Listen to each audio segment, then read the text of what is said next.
Magandang buhay mga kahero, welcome to my vlog. Ito po yung si Presidente Bongbong Marcos, tinatawag na VVM. Binisita siya ng isang Prime Minister, Anwar Ibrahim, galing po sa Malaysia. Malaysian Prime Minister mga kahero. At dito po, pagbaba ni Prime Minister ng Malaysia ay sinalubong agad ng ating mahal na presidente na si BBM, no? So dito mga kahero, nakita natin ang kagandahang loob ni BBM. Pinakita niya ang kanyang kabaitan mga kahero, at nakita natin na sila ay masaya na lumalakad patungo sa palasyo, Malacanang Palace. At sa katunayan po mga kahero, kwento ni Ibrahim na hindi lang itong unang visit niya dito sa Malacanang. Siya ay nakabisit na noon sa panahon ni President Marcos Sr.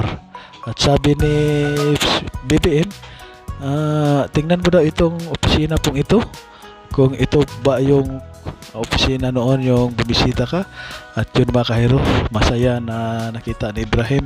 Sabi niya, ito nga po yun, dito ako dinala ng iyong ama, yung ako ay bumisita dito noon. So mga kahero, talagang maganda ang kanilang pag-uusap. Ito pala yung ikalawang visit na pagbisita ni BBM, no? So kasama ang kanyang First Lady ni Ibrahim at First Lady ni BBM.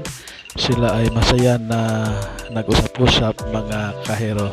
So yun, sila ay nag-tour doon sa palasyo. Sila ay masaya, no? At ito pala ang First Lady ni Ibrahim ay mahilig pala sa mga orchids, bulaklak, kaya pinakita ni BBM yung ating mga magagandang mga orchids dito sa Pilipinas, mga ilang-ilang at sampagita, ano ba yon, no? At nilagyan pa niya ng pangalan, personalized na name. So yun mga kahero, talagang sila ay nag-usap-usap ni Anwar Ibrahim.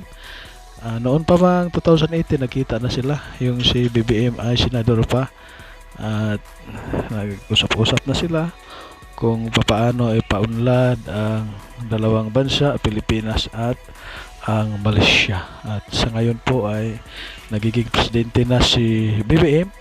Mas lalo na gumanda ang kanilang pagsama-sama, ang kanilang kasayahan mga kahero, no?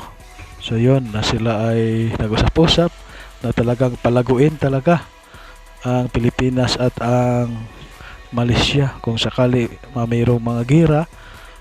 Talagang magtulungan, yun ang kanilang na pag-usapan mga kahero. So as Asian country, talagang mas maganda ang relationship bawat bansa, Malaysia at Pilipinas. Sa katunayan po, maraming mga Pilipino na nanirahan doon sa Malaysia mga kahero bilang mga OFW, at ang iba ay nagtrabaho sa mga palm oil.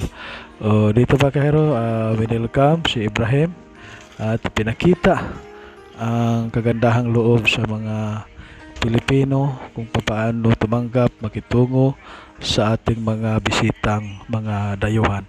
At pinag-usapan din nila mga kahilo yung tinatawag na inflation rate, yung pagbaba ng halaga ng pera, pagbaba ng mga ekonomiya, mga pagkain. So talagang magtulungan na ito ay palawakin.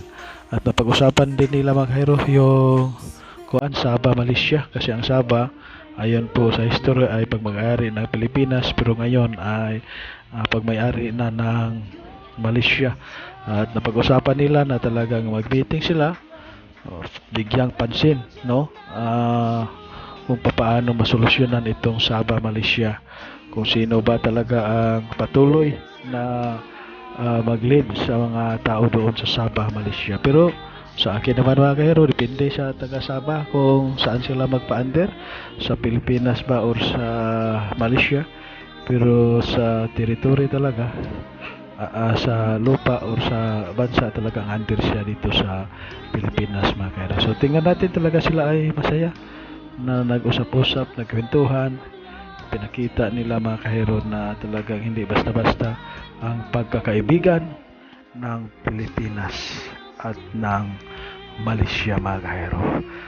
Yan, talagang masaya at welcome talaga sila masyado sa ating mga kababayang Pinoy. Pinakita ang mga talent ng ating mga kababayan. Tinanggap mga kahero. So ito yon si Bongbong Marcos, bagong Pilipinas, bagong pag-asa. So talagang tatayong muli ang ating Pilipinas, sisikat muli, uunlad muli ang ating bayang Pilipinas. So thank you for watching. Please like and share sa aking video para marami pong matulungan ang ating video.